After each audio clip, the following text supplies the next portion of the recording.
Estamos de volta com Acerto de Contas. Esta quarta-feira contamos com o comentário de António Nogueira Leite, economista, também António Rebelo de Sousa, economista. Agradeço aos dois a vossa presença. Uma boa noite. Boa noite. Vamos começar com a execução orçamental. Professor Nogueira Leite, os números que foram apresentados foram, de certa maneira, vendidos às postas ao longo de vários dias. Acabaram por criar nos mercados um efeito que, eventualmente, algumas pessoas não esperavam. Um efeito negativo. Os mercados reagiram ao longo destes dias muito negativamente a estes valores. Pois, uma coisa é a comunicação política, e eu penso que a comunicação política, o que interessa é o primeiro impacto, e nesse sentido será eficaz. Portanto, eu acho que em Portugal, se perguntar ao cidadão da rua, minimamente interessado em temas económicos, dirá, não, o déficit desceu. Em relação aos mercados, a exigência é sempre muito grande, e é uma exigência sempre de comparabilidade e de transparência. E, de facto, o que nós viemos é que os mercados foram descobrindo aquilo que quem está sempre em cima da economia portuguesa já percebia, que era, estamos a falar de contabilidade, ótica da contabilidade pública, portanto, ótica de caixa, estamos a falar subsetor Estado, estamos a falar apenas um mês não tem qualquer significado, tem que ser reportado, não há dúvida nenhuma, mas um mês tem pouco significado, sobretudo um dos 2 meses mais atípicos em termos de execução orçamental, que é ou dezembro ou janeiro, neste caso janeiro. Depois verificaram-se um conjunto de temas que os mercados não gostaram. Os mercados não gostaram de ver a consolidação muito assente no aumento da coleta fiscal, porque aqui estamos a falar na ótica de caixa, portanto estamos a falar na entrada de impostos. Parte disso reflete alguma antecipação de consumo no final do ano que entra em caixa neste momento, porque as entregas dos IVAs, como sabe, não são imediatas, são a um determinado prazo.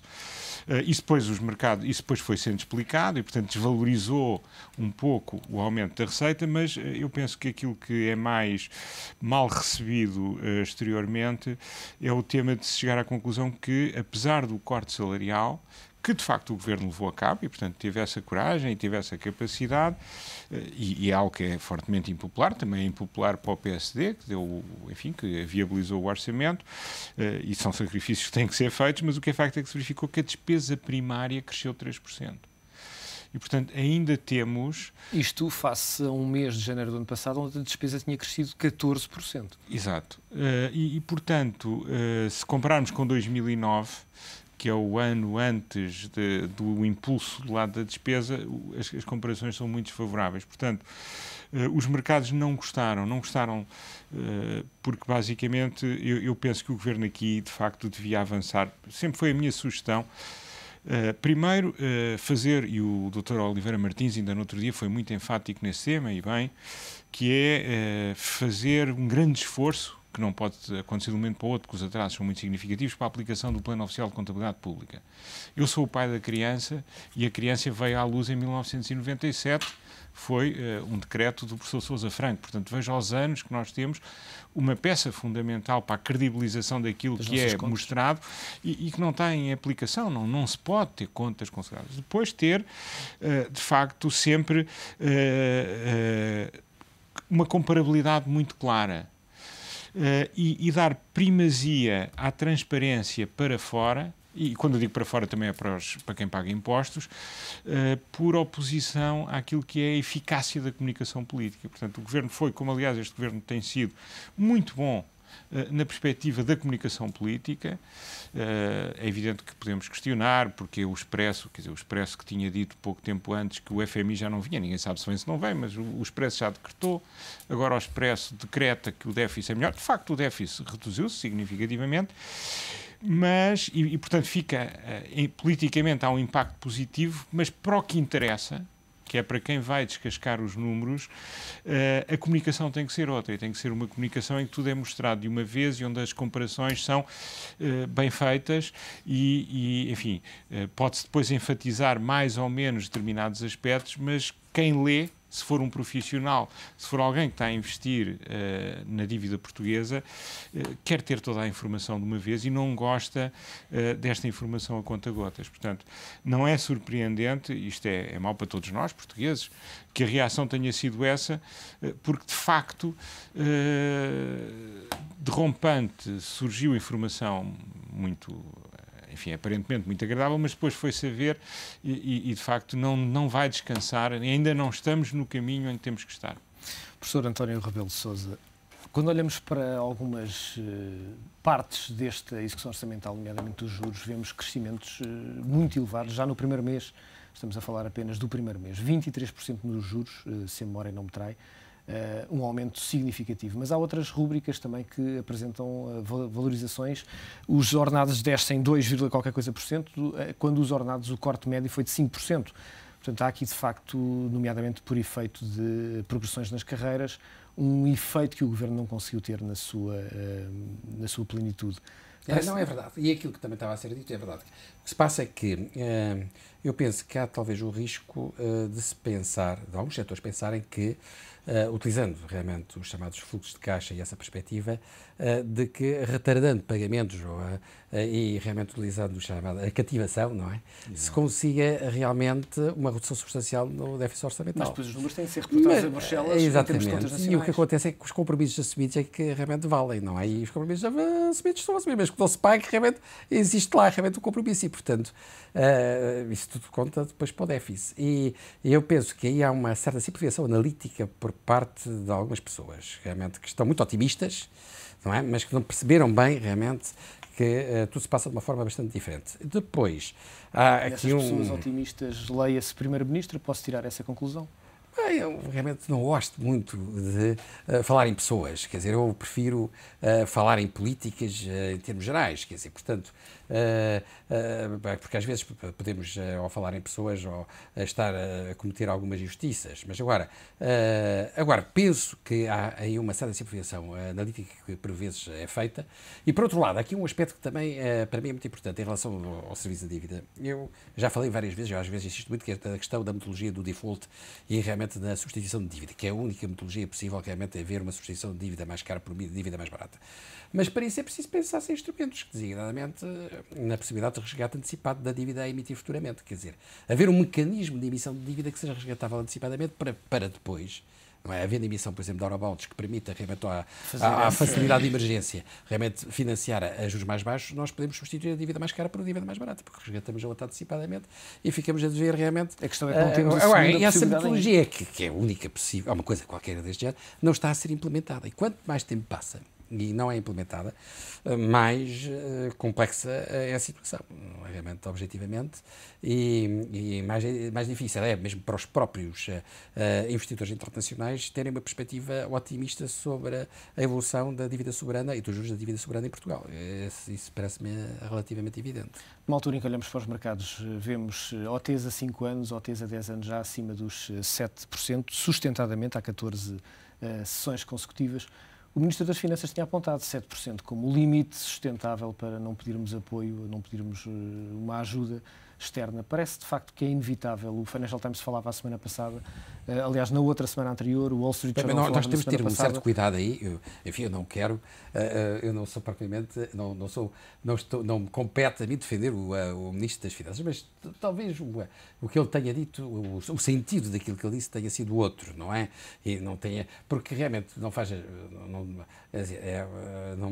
realmente, de facto, muito sentido a pessoa, um responsável político, dizer que a partir de um valor exato, bem determinado, realmente, de taxa de juros, nós temos que fazer isto ou aquilo. Até porque os mercados tendem logo a ajustar esse valor. Porque há sempre um risco que depois esse valor seja ultrapassado. Portanto, talvez não tenha sido bem isso que ele disse, ou pelo menos não foi com essa intenção, penso eu, que ele terá feito essa afirmação. Agora, uma coisa é verdade, é que à medida que realmente vai demorando mais tempo todo este processo de aprovação de um pacote comunitário, realmente, e realmente não se vai visualizando a possibilidade de haver um mecanismo que permita resolver o problema de economias como a portuguesa, maior é o grau de probabilidades de ter que haver uma intervenção. Isso eu realmente reconheço que isso e vai haver um momento que vai ser um momento muito importante, que vai ser por volta de abril, que vai ser decisivo, que é o da aprovação das guidelines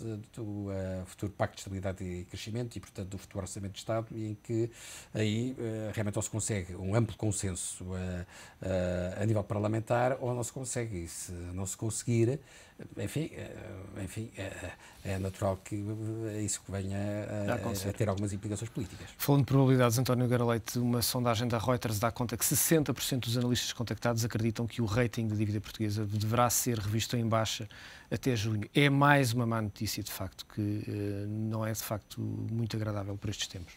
Sabe, as agências de rating em relação a Portugal acordaram muito tarde. Eu tenho falado regularmente com elas. Há muitos anos que faço parte do Conselho Consultivo do IGCP e, enfim, como sou das pessoas que lá estão, o economista ligado, digamos, ao setor privado, sou a pessoa que, por essa razão, tenho falado com as três há longo tempo. E devo dizer que muitos dos problemas que nós temos hoje, eu falava abertamente com eles, de uma forma, obviamente, com a reserva necessária, porque somos todos portugueses e não queremos penalizar-nos mais do que aquilo que naturalmente vai acontecendo. Mas eu, em 2004, 2005, 2006, 2007, fui alertando para alguns desses problemas. E devo dizer que eles olhavam para mim como se eu fosse uma espécie de um ovni. Portanto, há aqui um rapaz, este rapaz realmente trabalha no setor privado, olhavam com ar. E depois, de repente, embora sejam equipas diferentes e aquilo seja tudo segregado, depois do grande espalhanço das agências de rating no setor financeiro, nomeadamente nos Estados Unidos, no ano a seguir vieram a Portugal já querer saber, então o senhor anda aqui sempre a falar das parcerias público-privadas, vamos lá desenvolver esse tema e tal. Portanto, eles de repente ficaram aquilo que se chama, enfim, na psiquiatria, bipolares, portanto, passaram de um desleixo absoluto para uma preocupação muito grande. Eu acho que é muito provável que as revisões sejam no sentido negativo. Porquê? Porque, por um conjunto de fatores. Porque se nós fizermos aritmética de dívida, esta dívida a estes preços é insustentável.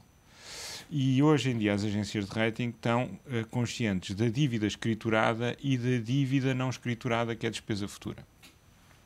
E, portanto, nós olhamos para números que já com a dívida escriturada, às taxas atuais e com o nível de renovação de dívida de curto prazo que tem acontecido a taxas mais baixas, mas dívida de médio e longo prazo a taxas mais elevadas, tornam o exercício da dívida impossível, a não ser que mecanismos como aqueles de que falou o professor Rebelo de Sousa possam aparecer.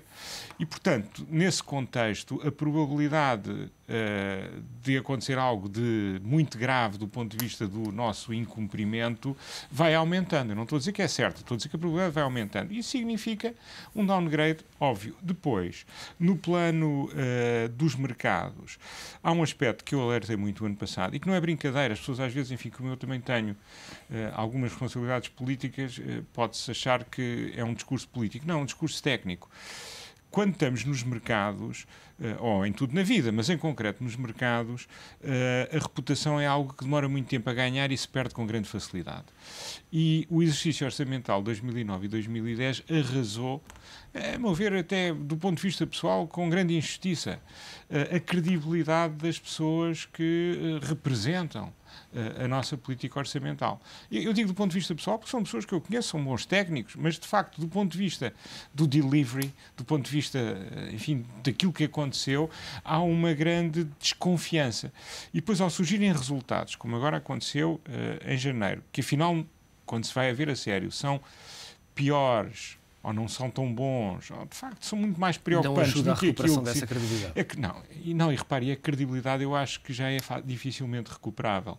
E por isso estamos numa situação realmente muito difícil. Acresce que o mercado, o secundário de dívida acabou.